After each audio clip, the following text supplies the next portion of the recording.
Hey guys, in this video I'll explain what I believe the man in the wall is, and for those of you that need instant gratification without context, he's likely a jinn. As for the rest of us who may want context as to why I believe this, what even is a jinn, what does this mean for the game, what would it be like to fight him, what does he want, what is he doing if he truly is a jinn-like or inspired by a jinn. So jinn are ghost-like creatures that existed before mankind, born of smokeless fire, and they exist in a different phase of reality or dimension. So a similarity here is the man in the wall as well as the void is said to be older than the existence of our universe. And the void is alternate phase of reality or dimension where the man in the wall derives from. And just like the man in the wall, you wouldn't be able to see, hear, or feel the jinn unless the jinn allows you to, which is very rare. Which is why some believe the name comes from the word on the screen, which loosely means obfuscation, to conceal or hide. So lore says they like dark places and they like to hide, and they can be invisible while standing right in front of you. And if they choose to appear before you, they can take the form of man, animal, or even a storm. I also find it easy to manipulate and to trick humans. Some even say the word genius derives from the word jinn. But I'm not here to tell you the evolution of words, and if they want, they can also harm humans in the form of injury, madness, or even death, as well as they can haunt and even possess humans. And in the quest, you obviously saw lots of people possessed by the man in the wall, and it's such a common idea that the word on the screen loosely means possessed by jinn, and that word is something you call somebody that's insane. However, the morality of jinns, it's kind of like humans. We aren't all good, we aren't all evil. We just each do whatever we do for whatever reasons we do them.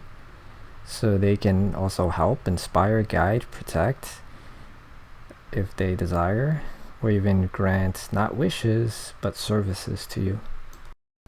So that's a tricky part here, because jinn are able to gift you with powers and abilities, seemingly.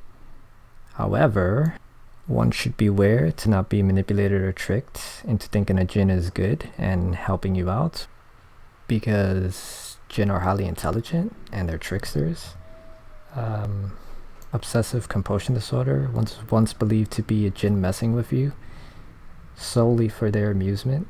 If you don't know what that is, that's kind of like if you close something and then you're like, I'm not sure if it's really closed, so you reopen it. And then you close it again, but then you're like, I'm not sure if it's sealed correctly, so you reopen it again, and you just keep doing this over and over. Something like that. That's obsessive compulsion disorder. And jinn were believed to take great pleasure in just sitting there laughing their ass off watching you while you're doing this, that they're tricking you into doing.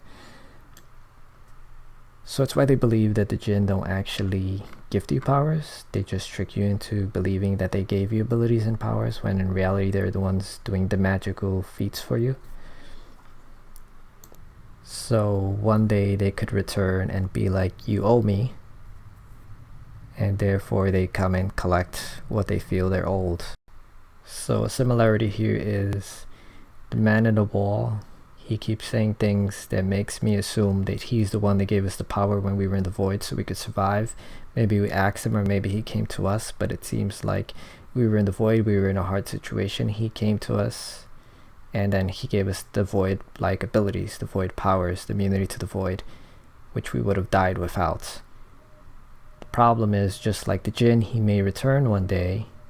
You might be like, you owe me, Tenno. Oh wait, he already does that all of the time. But the thing is, one day he may actually come and try to cash in whatever it is he wants. If it's a favor, or if he was leading us to our destruction, or whatever it is he's gonna do, we do owe him if that's the case. And he can take away the powers anytime if that's the case. Because if he gave us the powers, he probably controls the powers and then he can just take it away whenever.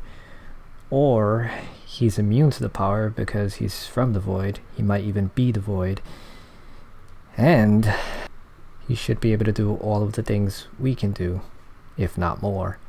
And he might even be the one doing all these things for us, just like the jinn was set to do, and we're actually not able to do anything without him, which is something he implies as well, that we're nothing without him.